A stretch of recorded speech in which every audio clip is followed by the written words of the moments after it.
और अब आगे जो एक भविष्यवाणी है, यूट्यूब चैनल वाले भाइयों ने डाल रखी है भविष्यवाणियां, तो पुण्यात्माओं अब तो बिल्कुल ही क्लियर कर दिया। इन भविष्यवाणियों में तो एक एक पॉइंट इस कदर उन भाइयों ने क्लियर कर दिया है, पुण्यात्माओं सुन के आत्मा गदगद हो जाएगी कि परमपिता परमेश्वर सतगुरु रामपाल जी महाराज जी के ऊपर ही सारी भविष्यवाणियां फिट बैठती हैं। हाथी के कपड़े हाथी पर ही फिट बैठेंगे। झोटे पे या गधे पे कोई बैठाने की कोशिश करेगा, मैं फिर कहता हूं वो एंड में अपना मजाक बनवाएगा।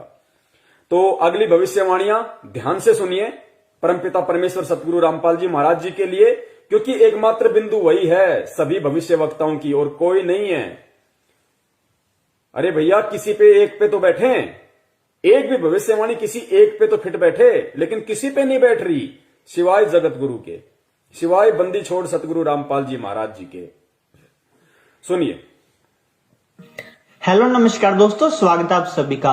गाइज कल हमने एक वीडियो डाली थी जिसमें हमने पंडित जी द्वारा बताई गई भविष्यवाणियों के बारे में बताया था आप लोगों को।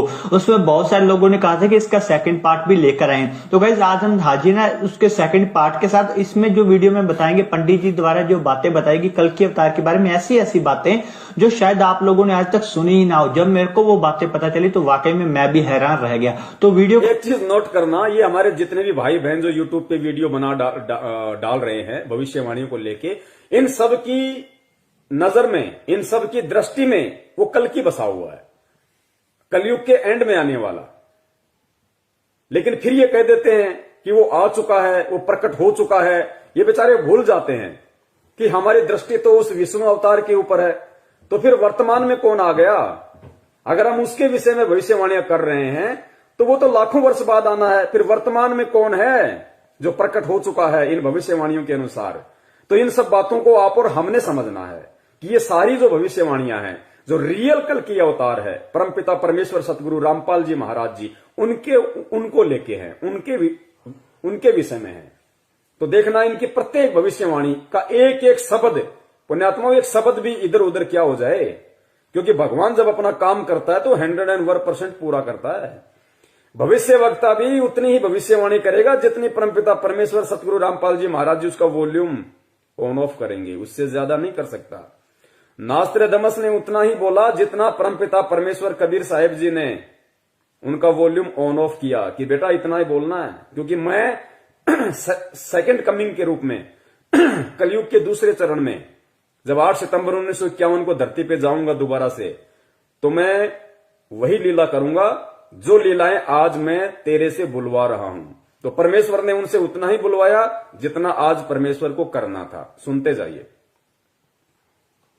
इसमें जो वीडियो में बताएंगे पंडित जी द्वारा जो बातें बताएगी कल के अवतार के बारे में, ऐसी ऐसी बातें जो शायद आप लोगों ने आज तक सुनी ही ना हो। जब मेरे को वो बातें पता चली तो वाकई में मैं भी हैरान रह गया। तो वीडियो को पूरा एंड तक देखना ताकि आप लोगों को सारी बातें अच्छे से समझ में आ जाए। मेरे मित्र ने पंडित जी से लगभग हर तरह के सवाल पूछा जो आप लोगों के मन में भी आता है, मेरे मन में भी आता है। जिस प्रकार से कि जिस विनाश की बातें कर रही यानी महायुद्ध की बातें कर रही, यानी वो आखिर होगा कब, उसकी एग्जैक्ट डेट क्या है, और जो कल की अवतार कह रहे हैं आएंगे सतयुग लाएंगे, वो सब होगा कब, किस डेट को वो सब होगा, और अगर कल की अवतार हो चुका है तो वो कहां है, हमें दिखता कब है, वो कब आएगा हमारे सामने। ये सभी बातों के जवाब आपको आज की इस वीडियो में मिल जाएंगे। हो सकता है वीडियो थोड़ी सी लंबी हो जाए, परंतु आप अच्छे से धैर्य से पूरी वीडियो को सुन लेना। तो सबसे पहले मेरे मित्र ने उनसे पूछा कि क्या कल की अवतार का जन्म हो चुका है, धरती पर वो आ चुके हैं या नहीं आए। तो इस पर पंडित जी ने कहा कि कल की अवतार का जन्म तो 2000 सन से भी बहुत पहले हो चुका है, और उनको इस धरती पर अपना कार्य करते हुए भी बहुत साल हो चुके हैं। इस भाई ने एक महान पंडित जी हैं, उनसे बातचीत की भविष्यवाणियों को लेके, क्योंकि परमात्मा थोड़ी बहुत दिव्य दृष्टि बुद्धि ऐसी आत्माओं को दे देते हैं जिनकी पिछले जन्म की भक्ति अच्छी होती है। तो पंडित जी से जब इन्होंने सवाल किए तो पंडित जी ने इन्होंने कहा कि वो कौन है भाई, कहां है, कब आएगा, जिसके विषय में पूरी दुनिया चिल्ला रही है, हमें मालूम कैसे पड़ेगा वो कौन है कल की अवतार। तो पंडित जी ने कहा कि कल की अवतार का जन्म तो सन 2000 से भी बहुत समय पहले हो चुका है। अब पुण्यात्माओं एक चीज ध्यान रखना, क्योंकि जैसे गुरुदेव ने बताया ना कि इन नकली पंडितों ने इन नकली गुरुओं ने, संतों ने, इनको तत्व ज्ञान ना होने के कारण इन्होंने भगवान को, जैसे कि भाई श्री विष्णु जी रामचंद्र जी के रूप में आए तो मां के गर्भ से आए, उन्होंने जन्म लिया। फिर द्वापर में आए तो उन्होंने देवकी जी के गर्भ से जन्म लिया। तो इन्होंने भगवान को जन्म लिया हुआ माना, ये कभी सोच भी नहीं सकते थे कि भगवान कोई और है, वो प्रकट होता है। तो इन भविष्यवाणियों के अनुसार इन लोगों की धारणा भी यही है कि वर्तमान में जो कल्कि आएगा, जो वो तारणहार आएगा, वो भी किसी मां के पेट से जन्म लेके आएगा। अब गलती इनकी नहीं है बेचारों की, क्योंकि इनको सदियों से धर्मशास्त्रों का पाठ ही ऐसा पढ़ाया गया है। तो उस अनुसार ये बोल रहा है कि कल्कि महाराज जी जो हैं वो तो सन 2000 से भी बहुत पहले जन्म ले चुके हैं, लेकिन रियल स्थिति का आप और हमें पता है कि वो जन्म लेके आए हैं सन 2000 से बहुत समय पहले, 8 सितंबर 1951 के दिन, या फिर वो प्रकट होके आए हैं। क्योंकि बहुत सारे जो भविष्य वक्ता हैं वो जन्म की बात नहीं करते, वो प्रकट होने की बात करते हैं, जैसा कि आपने पहले भी आपने जो भविष्य वक्ता आपको बताए उन्होंने जिक्र किया। तो पंडित जी ने कहा कि जो कल्कि अवतार है वो तो सन 2000 से भी बहुत समय पहले ही जन्म ले चुका है। तो पुण्यात्माओं, अगर ये भविष्यवाणियां अगर उस कल्कि अवतार के विषय में होती तो वो तो कलयुग के एंड में आएगा जन्म लेके, लाखों वर्ष बाद।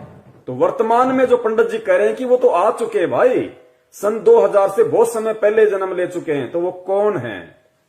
वो रियल कल्कि वर्तमान का कौन है जो सन 2000 से बहुत समय पहले आ चुके हैं? वे है परम पूज्य सतगुरु रामपाल जी महाराज जी। और इस वीडियो को समझने के लिए जो भाई नए जुड़ रहे हैं उनसे विनती करूंगा, इसका पहला पार्ट आप जी जरूर देखना, फेसबुक पे जाना और टाइप करना शंका समाधान पवन दास के साथ। इसका प्रथम पार्ट आ जाएगा और इसके प्रथम पार्ट में मैं दूसरा पार्ट भी ऐड कर दूंगा ताकि आपको आसानी रहेगी। तो पहली भविष्यवाणी कि सन 2000 से बहुत समय पहले ही वो आ चुके हैं। आगे चलिए। करते भी बहुत साल हो चुके हैं। तो इसके बाद मेरे मित्र ने पंडित जी से पूछा कि पंडित जी जिस विनाश की बातें करी जा रही हैं उस विनाश की आखिर एग्जैक्ट डेट क्या है, वो कब होने वाला है? तो इस पर पंडित जी ने कहा कि विनाश का समय तो हो चुका है, आज नहीं आज से बहुत समय पहले हो चुका था। जब जब भी साइंटिस्टों ने इस प्रकार की भविष्यवाणी या बातें बताई कि दुनिया खत्म होने वाली, जिस प्रकार से 2012 में दिसंबर में बात कही जा रही थी कि 12 दिसंबर को दुनिया खत्म हो जाएगी, इससे पहले भी लगभग 1998 और पहले भी बहुत बार साइंटिस्टों ने इस प्रकार की बात कही है कि दुनिया खत्म हो जाएगी, इसके आसार बन रहे हैं। तो पंडित जी ने कहा कि तब धरती के विनाश का जो समय था वो निश्चित हो चुका था, परंतु जो कल्कि अवतार अपना कार्य कर रहे थे उन्होंने ही अपने प्रताप से वो समय को आगे आगे टालते आ रहे हैं। तो आपको बता दें कि 2012 पुण्यात्माओं ध्यान देना, ये विशेष टॉपिक है। जब इन्होंने पंडित जी से पूछा कि पंडित जी लोग कहते हैं कि भाई विनाश का समय नजदीक है, धरती पे विनाश होने वाला है, पूरी पृथ्वी का सत्यानाश होने वाला है, तो पंडित जी ने कहा कि भाई वो विनाश का समय तो बहुत पहले निकल चुका है, वो विनाश का समय तो बहुत पहले निर्धारित था। और आप और हम सब ने भी अच्छे से सुना है, 1998 में कहा गया था कि भाई पूरी धरती ही उल्ट पुथल हो जाएगी, ऊपर से कोई आग का गोला आएगा, पूरी धरती नष्ट हो जाएगी। वो रियल था, वो फैक्ट था। लेकिन उससे पहले ही परमात्मा 8 सितंबर 1951 के दिन धरती पे प्रकट हो चुके थे। और परमेश्वर कहते हैं कि आग लगी है अंबर में, झड़झड़ पड़े अंगार, और जब संत ना होते पृथ्वी पे तो जल मरता संसार। तो परमपिता परमेश्वर सतगुरु रामपाल जी महाराज जी के पावन चरण 8 सितंबर 1951 से धरती पे टिके हुए हैं। विनाश के समय को परमेश्वर ने टाला है आप और हम आत्माओं के लिए, भक्ति करवाने के लिए, ताकि मेरे बच्चे जाग जाएं, मुझे पहचान जाएं, वो जान लें और मेरी शरण में आ जाएं। क्योंकि नास्त्रदमस ने कहा था कि वही एकमात्र शक्ति होगी पूरी दुनिया में, वो सायरन जो प्राकृतिक परिवर्तन भी कर सकता है। यानी भूकंप आना होगा उसको रोक भी सकता है, नहीं आना होगा तो भूकंप ला भी सकता है। तो इसी प्रकार सन 1998 में खूब भविष्यवाणियां हो रही थी कि धरती का विनाश होगा, ऊपर से कोई गोला पड़ेगा, यानी कोई ग्रह टूट के पड़ेगा या कोई जो भी है। तो वो बिल्कुल फैक्ट था। लेकिन उस परमपिता परमेश्वर सतगुरु रामपाल जी महाराज जी के प्रताप से, उनकी दया से, उनकी मेहर से, क्योंकि भगवान जब पृथ्वी पे आता है तो ज्ञान का प्रचार करता है, और जब कुछ आत्माएं उनसे जुड़ जाती है तो उन आत्माओं की बदौलत फिर वो परमात्मा पृथ्वी पे एक अच्छा माहौल पैदा करता धीरे धीरे, क्योंकि परमात्मा हर परिस्थिति को कम ज्यादा करने में सक्षम है। अब ये जो भविष्यवाणियां हो चुकी हैं कि भाई पृथ्वी का विनाश तो बहुत पहले ही निश्चित था, लेकिन उस सायरन संत के प्रभाव से वो समय टल चुका है।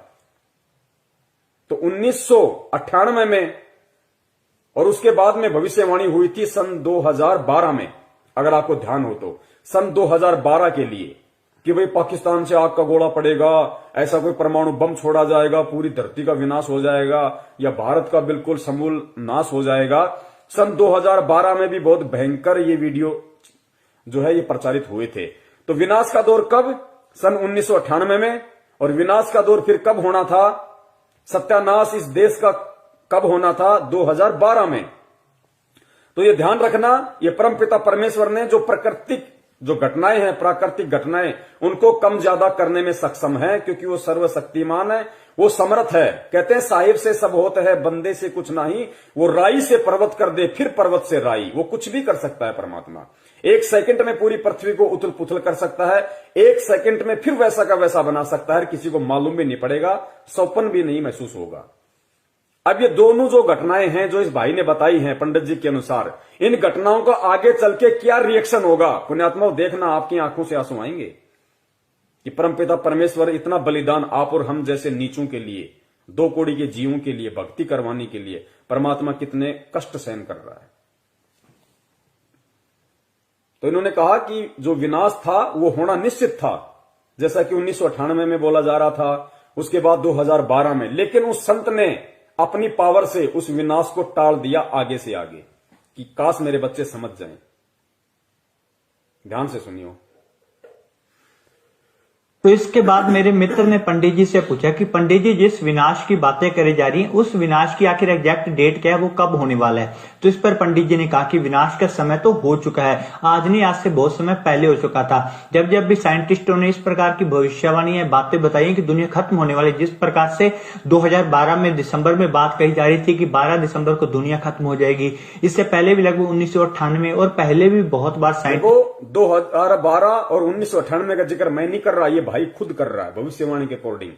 आगे चल के परमात्मा साबित करवाएंगे कि उस सायरन संत से 2012 और 2098 में जो विनाश होना था उसका क्या संबंध है। तो इस पर पंडित जी ने कहा कि विनाश का समय तो हो चुका है, आज नहीं आज से बहुत समय पहले हो चुका था। जब जब भी साइंटिस्टों ने इस प्रकार की भविष्यवाणी बातें बताई कि दुनिया खत्म होने वाली, जिस प्रकार से 2012 में दिसंबर में बात कही जा रही थी कि 12 दिसंबर को दुनिया खत्म हो जाएगी, इससे पहले भी लगभग 1998 और पहले भी बहुत बार साइंटिस्टों ने इस प्रकार की बात कही है कि दुनिया खत्म हो जाएगी, इसके आसार बन रहे हैं। तो पंडित जी ने कहा कि तब धरती के विनाश का जो समय था वो निश्चित हो चुका था, परंतु जो कल की अवतार अपना कार्य कर रहे थे, उन्होंने ही अपने प्रताप से वो समय को आगे आगे टालते आ रहे हैं। तो आपको बता दें कि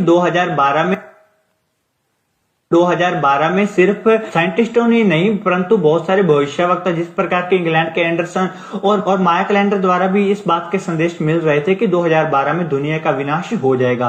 और पंडित जी ने कहा कि तब विनाश तय था, परंतु कल की अवतार जो पृथ्वी पर मौजूद थे उनके कारण ही ये विनाश आगे टलता आ रहा है, और अगर वो इस पृथ्वी पर ना होते तो ये संसार कब का जल मरता। जब अगर वो संत इस पृथ्वी पे ना होता, वो कल की अवतार, तो ये संसार कब का जल मरता। माई कैलेंडर से लेके और इजराइल के कीरो ने भी भविष्यवाणियां कर दी थी सन 2012 के लिए और 1998 के लिए, जो पृथ्वी का विनाश तय था। लेकिन उस संत के प्रभाव से जो पृथ्वी पर पहले से मौजूद है, उसके प्रताप से वो इन परिस्थितियों को आगे से आगे टालते गए, आप और हमारे लिए, भक्ति करने वाली आत्माओं के लिए, ताकि मेरे बच्चों को मैं एक अच्छा माहौल दे सकूं, भक्तिमय वातावरण दे सकूं, किसी प्रकार की दिक्कत आपत्ति मेरी आत्माओं को, मेरे बच्चों को ना हो। पुण्यात्माओं, आप और हमारे लिए आगे देखना क्यों टाली परमात्मा ने, और टालने के प्रतिफल में परमात्मा ने कितना बड़ा बलिदान दिया।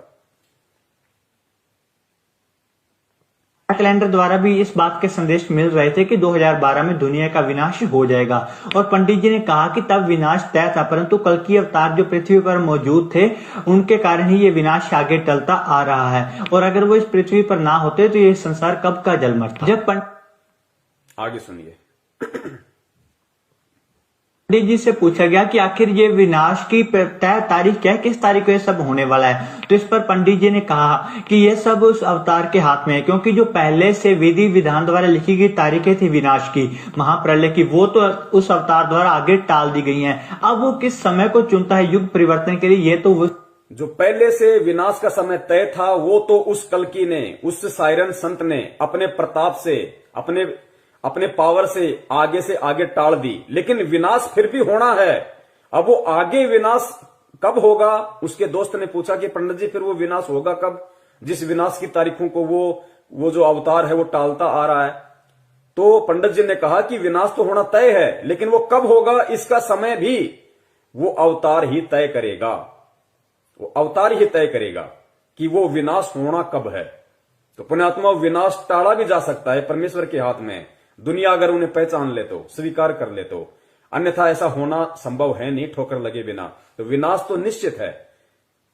तो एक चीज ध्यान रखना पुण्यात्माओं, परमपिता परमेश्वर सतगुरु रामपाल जी महाराज जी का एक वचन है, और संत का हर वचन, कहते हैं संत वचन पलटे नहीं, चाहे पलट जाए ब्रह्मांड। गुरुदेव ने बार बार कबीर सागर को पढ़ाते समय आप और हमें बताया कि पुण्यात्माओं, एक दिन देख लेना पूरी दुनिया ये भक्ति करेगी। कबीर सागर में लिखा है, घर घर होगा बोध विचारा। घर घर में बोध विचार होगा, परमात्मा के ज्ञान की चर्चा होगी एक समय में पूरी पृथ्वी पे। तो आज की परिस्थितियां अगर हम देखें, 7.5 अरब की जनसंख्या, लोगों को विश्वास नहीं होता कि कैसे लोग ऐसे सुखों में लोग कैसे भगवान को याद करेंगे। पुण्यात्माओं, उस विनाश के बाद वो समय आएगा कि घर घर में परमात्मा की चर्चा होगी, क्योंकि उस विनाश के समय में इस पृथ्वी पे आधे ही प्राणी रह जाएंगे। ये देख लो, इतना भयंकर तांडव मचेगा, आप और हमारी आंखों के सामने होगा। वो इस पृथ्वी पे आधे ही प्राणी बचेंगे, और वही बचेंगे जो भक्ति करने की इच्छा रखते होंगे। आप देखना आगे की भविष्यवाणियों में, वही बचेंगे और नहीं बचेगा। 15-15 कोस पे कोई आदमी दिखाई नहीं देगा।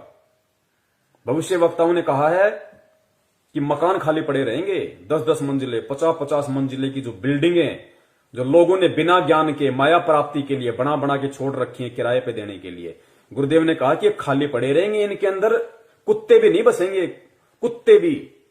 वो समय आएगा। सुनना आगे कि जो पहले से विधि विधान द्वारा लिखी गई तारीखें थी विनाश की, महाप्रलय की, वो तो उस अवतार द्वारा आगे टाल दी गई हैं। अब वो किस समय को चुनता है युग परिवर्तन के लिए, ये तो उसी अवतार पर डिपेंड करता है। पंडित जी ने कल के अवतार के बारे में और बताते हुए कहा कि यह जो अवतार होगा वो आज तक का सबसे बड़ा ईश्वरीय अवतार होगा। जिस प्रकार के आज के समय में सभी धर्म वाले अपने अपने धर्म गुरुओं के ऊपर श्रद्धा रखते हैं, उनकी पूजा करते हैं, आने वाले समय में इनके ऊपर श्रद्धा पूरे विश्व के लोग रखेंगे, इनकी पूजा पूरे विश्व में करी जाएगी। अगर अपनी बात करें इतिहास की, तो हमें इतिहास मालूम है सिर्फ राम जी कृष्ण जी तक, यानी कि द्वापर युग त्रेता युग तक। उससे पहले कितने लाखों करोड़ों युग बीत गए, तब कौन कौन से ईश्वरीय अवतार आए, उनके बारे में हमें कोई जानकारी नहीं है, और ना ही कोई भी आज उनकी पूजा करता है। परंतु ये जो अवतार होगा, जो सबसे बड़ा ईश्वरीय अवतार होने वाला है, कल की अवतार, इनकी पूजा, इनके ऊपर श्रद्धा आने वाले, जब तक ये पृथ्वी अस्तित्व में रहेगी तब तक लोग इनकी पूजा करते रहेंगे। इसके देखिए, ये संकेत है, ये भी हमने समझना पड़ेगा।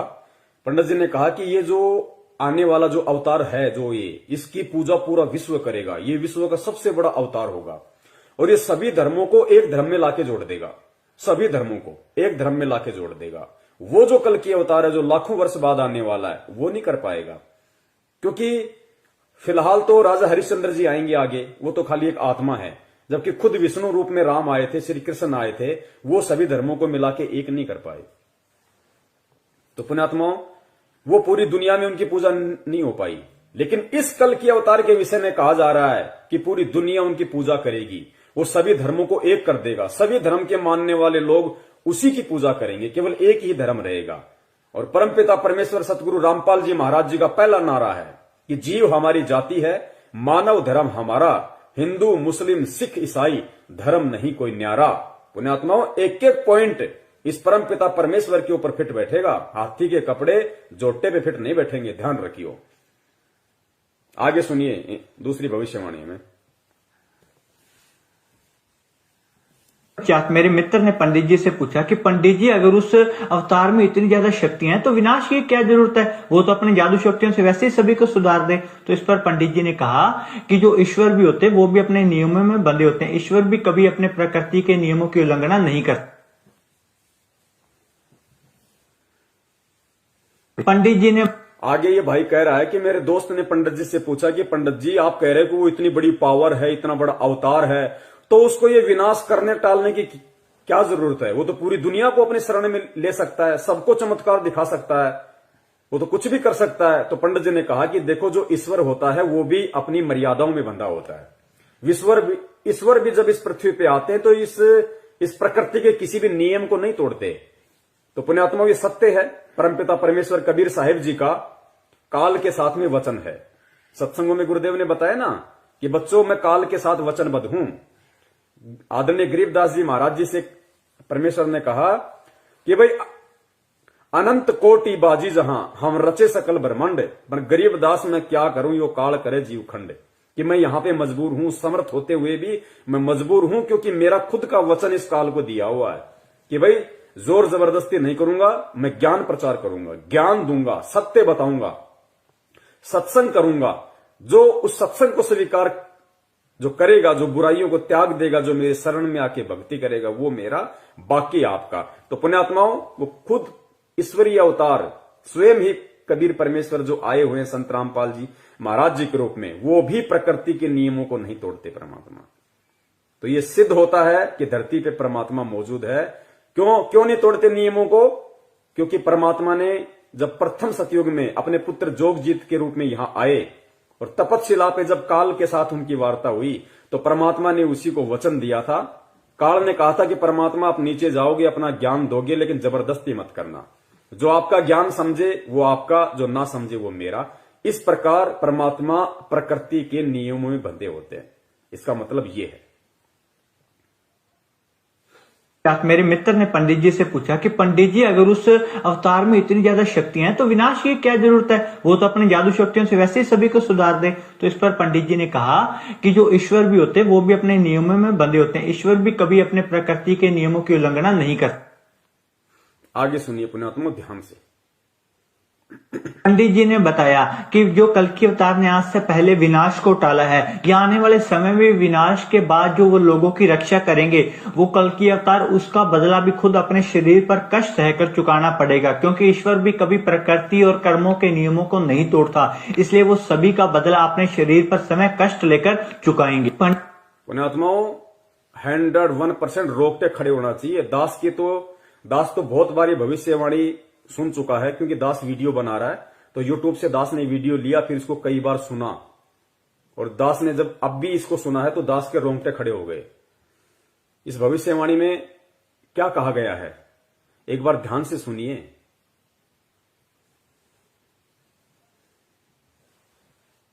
पंडित जी ने बताया कि जो कल्कि अवतार ने आज से पहले विनाश को टाला है, या आने वाले समय में विनाश के बाद जो वो लोगों की रक्षा करेंगे, वो कल्कि अवतार, उसका बदला भी खुद अपने शरीर पर कष्ट सहकर चुकाना पड़ेगा। क्योंकि ईश्वर भी कभी प्रकृति और कर्मों के नियमों को नहीं तोड़ता, इसलिए वो सभी का बदला अपने शरीर पर समय कष्ट लेकर चुकाएंगे। पंडित जी ने इतिहास का उदाहरण, इन्होंने कहा कि पंडित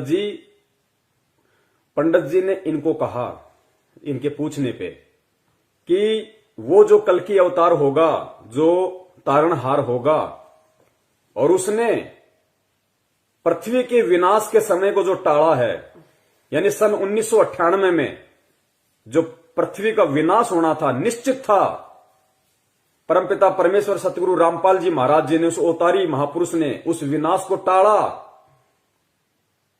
और उसके बाद में 2012 में जो विनाश निश्चित था, उस विनाश को उस परमात्मा ने टाला, आगे बढ़ाया समय को, और फिर कहा कि आने वाले समय में जो विनाश होने वाला है, उस विनाश में वो जिन जिन आत्माओं की रक्षा करेगा, क्योंकि पुण्यात्माओं, उस विनाश में हम बच जाएं, या हमारे जैसे और भाई बहन बच सकें, इतने पुण्य हमारे पास नहीं है।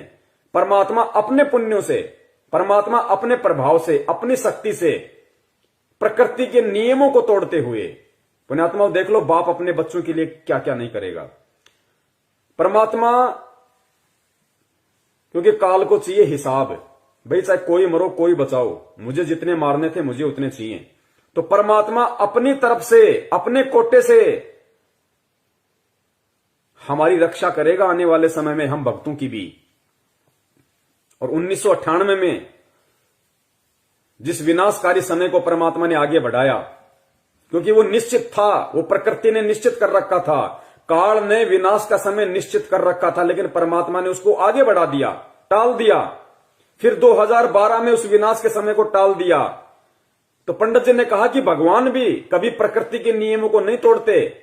भगवान ने प्रकृति को पूरा हिसाब देना है, उसको पूरा हिसाब देगा परमात्मा कि भाई तेरे इसमें हस्तक्षेप नहीं करूंगा मैं। काल की नजरों में तो विनाश हो चुका। काल को नहीं पता कि पृथ्वी पे बिल्कुल सही वातावरण है। उसकी दृष्टि में तो परमात्मा ने काल को विनाश दिखा दिया कि तूने जितने मारने थे तूने देख मार दिए, लेकिन मैंने मेरी गुप्त शक्ति से इन सबको बचाया हुआ है। तो पंडित जी ने कहा कि भगवान भी कभी प्रकृति के नियमों को नहीं तोड़ता, और भगवान ने 2 बार जो विश्व का विनाश होना निश्चित था, उन घटनाओं को जो उन्होंने आगे बढ़ाया, जो उन्होंने उस घटनाओं को टाला, उसका बदला वो अवतार अपने शरीर पर कष्ट सह के चुकाएगा। पुण्यात्माओं, 1998 का जो प्रकृति को परमात्मा ने बचाया, पूरी दुनिया को परमात्मा ने बचाया, धरती पे आके 1998 में जो विनाश होना था, उसका बदला परमात्मा को अपने शरीर पे सन 2006 में जेल जाके कष्ट उठा के, कोड़े खा के, 3rd डिग्री लेके चुकाना पड़ा परमात्मा ने।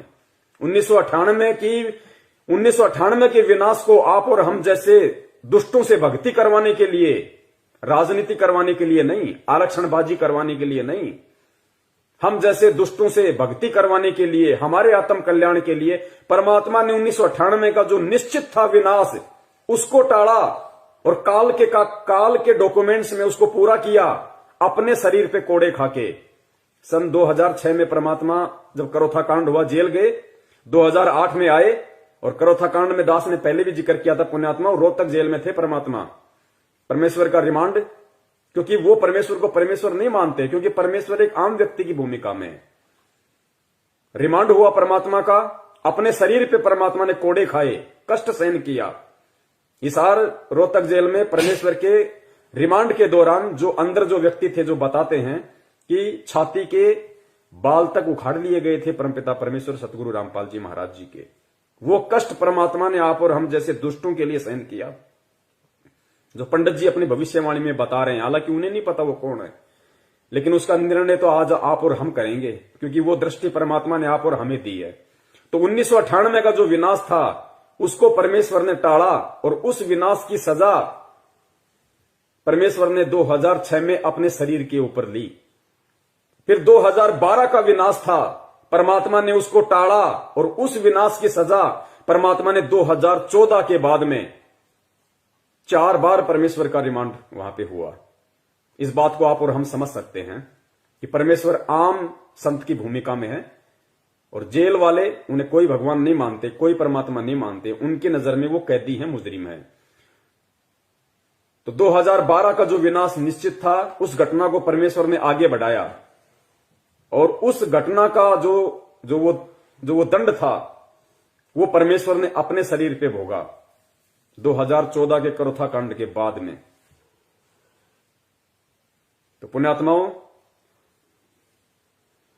आज भी यदि हम इस भक्ति से या इस भगवान से नागा करेंगे, इस भक्ति और भगवान पे अविश्वास प्रकट करेंगे, बात बात पे ये कह के कि मैं ये मर्यादा नहीं निभा सकता, हम लोगों का सामना नहीं करेंगे, हम समाज की कुरीतियों का सामना नहीं करेंगे, हम अगर परमेश्वर के नियमों को नहीं निभाएंगे, तो पुण्यात्माओं गधा कुत्ता बनने से नहीं बच पाएंगे। जब इतना कष्ट वो परमेश्वर आप और हम जैसे नीचों के लिए खुद उठा रहा है, तो हमारी भी तो कुछ जिम्मेदारी बनती होगी। या बाप ही हमेशा परीक्षा देता रहेगा, बाप ही सारे कष्ट और दुख परेशानियां झेलता रहेगा, लोगों की गालियां खाता रहेगा, लोगों से रिमांड कि अब भी हम नियम तोड़े। और क्या नियम है? ये तो बुराइयां हैं, गंदगी, ये तो जानवर को भी नहीं करनी चाहिए। बीड़ी, सिगरेट, गांजा, अफीम, कुचरित्र, कुदृष्टि है, ये व्यर्थ की ये परंपराएं, 12वां 13वां। अरे मर गया तो मर गया, दुनिया नहीं मर रही क्या? हम नहीं मरेंगे क्या? हम सर का मुंडन करवा लेंगे तो क्या वो जिंदा हो जाएगा? 2 पंडितों को बैठा के उनका पेट भर देंगे तो क्या जिंदा हो जाएगा? उसके नश्वर शरीर का, उसके मिट्टी शरीर की अस्थियां गंगा जी में जाके भवाएंगे, क्या वो मुक्त हो जाएगा? हम तो उल्टा गंगा जी को दूषित करने का पाप अपने सिर पे मोल ले रहे हैं। कौन से नियम है? क्या नियम है? ये तो बुराइयां हैं, ये तो किसी को भी नहीं करने चाहिए। और हम कहते हैं कि ये हमसे हो नहीं पाएंगे। मैं मेरे पति का विरोध नहीं सहन कर पा रही, मैं मेरी पत्नी का विरोध नहीं सहन कर पा रही। मेरी पत्नी कह रही है या तो बाबा रामपाल के पीछे रह ले या मेरे को छोड़ दे। अरे भाड़ में जाए ना पत्नी, कितनी बार मिल गई ऐसी पत्नी हमें? कौन सा हमारा उसने उद्धार कर दिया? हमारा शरीर खा गई, हमारा पैसा खा गई, जवानी खा गई, कौन सा हमारा उसने उद्धार कर दिया? तो पुण्यात्माओं, अब दृढ़ हो जाओ। चाहे बाप हो, चाहे बेटा हो, चाहे बेटा बाप का विरोध करे, चाहे बाप बेटे का विरोध करे, चाहे पति पत्नी का विरोध करे, चाहे पत्नी पति का विरोध करे, चाहे समाज विरोध करे, चाहे कुछ भी विरोध करे, दृढ़ हो जाओ परमेश्वर पे दृढ़। और जब दृढ़ हो जाओगे ज्ञान आधार से, तो परमेश्वर फिर झुकने नहीं देंगे। भगवान भी तो कोई चीज है, फिर भगवान का रोल कहां होगा? वो कब काम आएंगे? और परमेश्वर कहते हैं, जैतू चाले एक कदम मैं चालू कदम 60, कि तू एक कदम तो मेरे लिए आगे बढ़, मेरे लिए संघर्ष कर। मैं चालू कदम 60, मैं 60 कदम आगे रहूंगा तेरे से, तेरा रक्षक बन के झाड़ू निकालूंगा तेरे आगे, तेरे भक्ति रूपी सफर में तेरे जीवन में कोई परेशानी कांटा ना चुभ जाए। जैतू चाले एक कदम मैं चालू कदम 60, और जैतू हो जा काठ का मैं हो जाऊं लोहे की लाठ। तू एक बार लकड़ी के जितना मजबूत तो बन, मैं लोहे की तरह मजबूत बन के तेरे आगे खड़ा हो जाऊंगा। तो पुण्यात्मा, डरना छोड़ो, घबराना छोड़ो। बड़ी मुश्किल से भगवान ने आप और हमारे को पकड़ा, हम नहीं पकड़ सकते। बड़ी मुश्किल से परमेश्वर ने हमारा हाथ पकड़ा है। गलतियां करके हाथ मत छुटाओ, ये नादानी बहुत महंगी पड़ेगी। तो उस विनाश को जो रोकने की सजा, पंडित जी की भविष्यवाणी के अनुसार वो संत, वो अवतार अपने शरीर पे कष्ट सह के चुकाएगा, क्योंकि वो प्रकृति के नियम नहीं तोड़ता। तो पुण्यात्माओं, 1998 का विनाश परमेश्वर ने रोका, और उसकी सजा परमेश्वर ने अपने शरीर पे 2006 में भोगी। 2012 का परमात्मा ने विनाश रोका, पूरी पृथ्वी को उस परमात्मा ने बचाया। जो आज उसका विरोध कर रहे हैं उनको भी बचाया, क्योंकि सब परमेश्वर की आत्माएं। उसकी सजा परमेश्वर ने 2014 के बरवाला कांड में उठाई। ये भविष्यवाणियां हैं। क्या किसी संत महंत पे खरी उतर रही हैं? क्या किसी शंकराचार्य पे भविष्यवाणियां खरी उतर रही हैं? किस पे उतर रही हैं? उसी पे उतरेंगी जो तारणहार होगा, जो उद्धार करता होगा, जो पूरी दुनिया पे राज करेगा। राज भी वही करेगा जो आज अपने शरीर पे कष्ट उठा के आप और हमें राज करवा रहा है। आने वाले समय में वो राज भी वही करेगा। जो कल्कि अवतार ने आज से पहले विनाश को टाला है, या आने वाले समय में विनाश के बाद जो वो लोगों की रक्षा करेंगे, वो कल्कि अवतार, उसका बदला भी खुद अपने शरीर पर कष्ट सहकर चुकाना पड़ेगा। क्योंकि ईश्वर भी कभी प्रकृति और कर्मों के नियमों को नहीं तोड़ता, इसलिए वो सभी का बदला अपने शरीर पर समय कष्ट लेकर चुकाएंगे। पंडित जी ने इतिहास का उदाहरण देते हुए कहा कि जिस प्रकार से श्री राम जी ने जब बाली का वध करा था तीर मारकर, तो उन्होंने भी उसका बदला चुकाया था श्री कृष्ण जी के रूप में जन्म लेकर, क्योंकि श्री कृष्ण जी की मृत्यु भी तीर लगने से हुई थी। तो ये जो कर्मों का नियम है, ये सभी पर लागू होता है, कर्मों का बदला चुकाना ही पड़ता है। और ये जो कल्कि अवतार हैं, अगर ये भी जो जिस प्रकार से विनाश को आगे टाल रहे हैं, लोगों के कष्टों को दूर करेंगे, या जब विनाश होगा पृथ्वी पर तब जो लोगों को कष्टों को दूर करेंगे, तो उसका बदला भी इनको खुद के ऊपर चुकाना पड़ेगा। फिर चाहे वो संसारिक रूप में अपने जो बाहरी। और दूसरा पुण्यात्मा, ध्यान रखना, भक्ति तो हम करते नहीं, और बात बात पे परमात्मा से प्रार्थना कर देते हैं हजारों। सिर में दर्द हो गया तो परमात्मा से प्रार्थना, खांसी हो गई तो परमात्मा से प्रार्थना, और कोई बीमारी हो गई तो परमात्मा से प्रार्थना, घर में पैसा नहीं तो परमात्मा से प्रार्थना, लड़की के लड़का नहीं हुआ तो परमात्मा से प्रार्थना, 2 दिन काम धंधा सही नहीं चला तो परमात्मा से प्रार्थना। हम इतने बड़े मंद बुद्धि हैं। अरे परमेश्वर हमें हमारी प्रार्थनाओं के ऊपर जो हमारी रक्षा कर रहे हैं, हमारी नासमझी के चलते भक्ति हम करते नहीं। गुरुदेव ने कहा कि बेटा, भक्ति से सब चीजों का सब कुछ होगा, लेकिन भक्ति हम करते नहीं। डिमांड परमात्मा से रोजाना लाख कर देते हैं, और काल भगवान तो यही करता है, परमात्मा को दुखी संगत में छोड़ दिए इन काल एजेंटों ने। ये लो जी, सतलोक आश्रम मैनेजमेंट हरियाणा की ये प्रार्थनाओं के नंबर, इन पे प्रार्थना लगाओ, इन पे प्रार्थना लगाओ। भक्ति कोई करता नहीं, प्रार्थना लगाओ, खुद भी लुटो, परमात्मा को भी दुखी करो। दुखी कैसे? अगर परमेश्वर हमारे कष्ट हरेंगे तो इस पृथ्वी का नियम है, या इस ब्रह्मांड का नियम है। अगर परमेश्वर हमारी बीमारियां ठीक करेंगे तो हमारे पास तो भक्ति है नहीं, हम तो भक्ति करते नहीं। तो परमात्मा अपने बच्चों को दुख देख नहीं सकता, तो परमेश्वर अपने कोटे से हमें लाभ देता है, हमारी उन बीमारियों को, परेशानियों को ठीक करता है। और फिर प्रकृति के नियम अनुसार वो बीमारियां परमात्मा ने अपने शरीर पे लेके उनका कष्ट उठाना पड़ता है। हिसार जेल से परमात्मा ने कितनी याचिका लगाई? दांत दर्द की, पीठ दर्द की, छाती में दर्द की।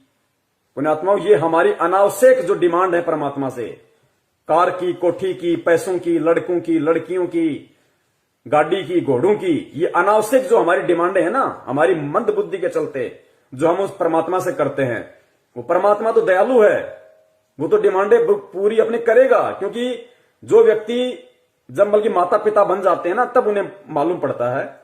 छोटे बच्चे को नहीं पता कि मेरे माता पिता की आर्थिक स्थिति क्या है, लेकिन वो डिमांड कर देते हैं कि मेरे को बाइक चाहिए, मेरे को ये चाहिए, मेरे को वो चाहिए। तो माता पिता को पता है कि हमारी स्थिति ऐसी है नहीं, लेकिन बच्चों को तो कहीं ना कहीं से लाके देना ही पड़ेगा, वरना उनका दिल टूटेगा। तो वो कहीं से वो कर्जा करते हैं, उधार लेते हैं, फिर उस उधार को चुकाने के लिए वो तगारियां घेरते हैं बेचारे, गर्मी में, धूप में पसीने बहाते हैं, लेकिन बच्चों को दुखी नहीं करते। तो पुण्यात्माओं, ये जो अनावश्यक जो हमारी डिमांड है परमात्मा से देखी नहीं जाती, वो कहीं ना कहीं से पूरी करता है परमात्मा, और फिर वो कष्ट अपने ऊपर लेता है। फिर पुण्यात्माओं, हमें परमेश्वर से सिवाय भक्ति के कुछ नहीं मांगना। गुरुजी भी कहते हैं कि भक्ति दान मोहि दीजियो देवन के देवा हो, कि अगर तुम भक्ति मांगोगे और भक्ति तुम करोगे बच्चों, तो भक्ति से परमात्मा तुम्हें सारे सुख देगा, तुम्हें अलग से कुछ मांगने की जरूरत है ही नहीं। तो पुण्यात्माओं, इन चीजों का हमें ध्यान रखना है। लोगों के कष्टों को दूर करेंगे, या जब विनाश होगा पृथ्वी पर, तब जो लोगों के कष्टों को दूर करेंगे तो उसका बदला भी इनको खुद के ऊपर चुकाना पड़ेगा। फिर चाहे वो सांसारिक रूप में अपने जो बाहरी रूप से शरीर पर कष्ट लेकर या बदनामी का सामना करके उनको वो सब चीजें चुकानी पड़ेंगी। मेरे शरीर पे कष्ट लेके या बदनामी का सामना करके वो उनको चुकाना पड़ेगा। तो परमात्मा शरीर पे भी कष्ट ले रहे हैं और बदनामी, आज संत रामपाल जी महाराज जी का नाम ले दीजिए, लोगों के माथे में 3 तोड़ियां पड़ जाती है। सरकार ने उनको देशद्रोही बना दिया, देशद्रोही का कलंक लगा दिया, बेफालतू में, बेमतलब में, निराधार तरीके से। तो संत वेशभूषा में भी यदि आज कोई महाबदनाम है लोगों की अनभिज्ञता के कारण, तो कौन बदनाम है? संत रामपाल जी महाराज। ये भविष्यवाणियां उन्हीं पे फिट बैठेंगी और किसी पे फिट नहीं बैठ सकती सिवाय उनके अलावा। तो शरीर पे कष्ट लेके भी और बदनामी का दाग लेके भी इन भविष्यवाणियों के अनुसार अगर कोई फिट बैठता है तो परम पूज्य सतगुरु रामपाल जी महाराज जी, दुनिया में कोई नहीं है। टाल रहे हैं, लोगों के कष्टों को दूर करेंगे, या जब विनाश होगा पृथ्वी पर, तब जो लोगों के कष्टों को दूर करेंगे तो उसका बदला भी इनको खुद के ऊपर चुकाना पड़ेगा। फिर चाहे वो सांसारिक रूप में अपने जो बाहरी रूप से शरीर पर कष्ट लेकर या बदनामी का सामना करके उनको वो सब चीजें चुकानी पड़ेंगी। मेरे मित्र ने फिर पंडित जी से कहा कि पंडित जी, बहुत सारी भविष्यवाणियों में और जो कल की अवतार के बारे में बताते हैं, वो लोगों को कहना है कि कल की अवतार खुद भक्ति कर रहे हैं लोगों की रक्षा करने के लिए, पृथ्वी की रक्षा करने के लिए, परंतु आप तो कह रहे हैं कि वो खुद ईश्वर का सबसे बड़ा स्वरूप है, तो वो किसकी भक्ति कर रहे हैं? फिर ईश्वर ने नियम बनाया है कि जब मनुष्य ईश्वर की भक्ति करेगा उसके बाद ही उसे ईश्वर के दर्शन होंगे। यही नियम की पालना खुद कल की अवतार ने भी करी है, इसलिए उन्होंने भक्ति करी थी खुद अपने ही स्वरूप के दर्शन करने के लिए। आगे इन्होंने पंडित जी से पूछा कि पंडित जी, आप तो कहते हैं कि वो तो खुद परमात्मा है, वो तो सबसे बड़ा ईश्वरीय अवतार है, फिर पंडित जी वो किसकी भक्ति कर रहा है और क्यों भक्ति कर रहा है? तो पंडित जी ने कहा कि देखो, ईश्वर भी जब यहां पे आते हैं मानव शरीर धारण करके तो मर्यादाओं में रहते हैं, और वो कल की अवतार होगा, जो वो तारणहार होगा, वो अपने ही स्वरूप की भक्ति करेगा। पुण्यात्माओं, समझ में आ जाना चाहिए आप और हमारे को कि परमपिता परमेश्वर सतगुरु रामपाल जी महाराज जी भी वही भक्ति करते हैं, वही आरती और मंत्र करते हैं जो आप और हमारे को देते हैं। तो वो किसकी भक्ति कर रहे हैं? अपने ही स्वरूप की भक्ति कर रहे हैं। क्यों कर रहे हैं? एक भगत के रूप में ये उदाहरण पेश करते हैं कि बच्चों, जिस प्रकार मैंने भक्ति करके परमात्मा पाया या मैं परमात्मा प्राप्त करूंगा, इसी विधि से भक्ति करके तुम परमात्मा प्राप्त कर सकते हो। इसलिए खुद ईश्वर होने के बावजूद भी मानव शरीर धारण करने के बाद में उन मर्यादाओं में बंध के खुद वो परमात्मा अपने ही स्वरूप की भक्ति करता है। पुण्यात्माओं, आप और हमें तो परमेश्वर ने ज्ञान दे दिया, ये तो वो लोग बातें बोल रहे हैं जिन लोगों को तत्व ज्ञान नहीं है। तो ये बुद्धि उनको परमात्मा ने दी कुछ समय के लिए, ताकि आप और हमें आज दृढ़ विश्वास हो जाए कि हम किसकी शरण में हैं, किसकी शरण में हैं हम। सुनिए ध्यान से, अपने ही स्वरूप की भक्ति।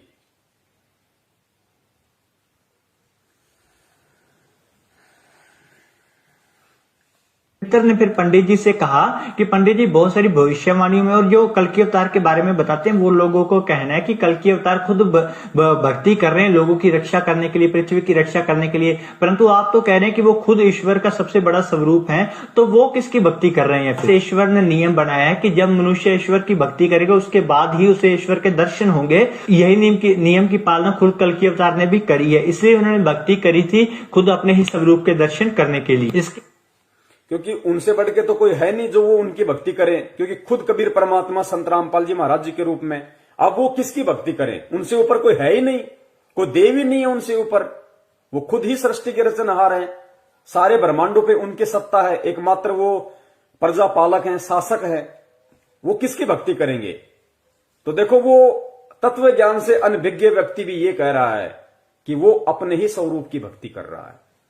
अब जैसे रामचंद्र जी आए, विष्णु जी के अवतार थे, तो विष्णु जी का क्या नाम है? किलियम नाम दिया परमात्मा ने। जो रियल जो उनका भक्ति मंत्र है वो किलियम। लेकिन रामचंद्र जी ने किसकी भक्ति करी? अपने ही मंत्र की भक्ति नहीं करी, उन्होंने अपने से ऊपर वाले की भक्ति करी, ओम नाम की। वशिष्ठ से नाम लिया ओम, क्योंकि विष्णु जी से ऊपर ओम है, काल है, तो उसने उसकी भक्ति करी।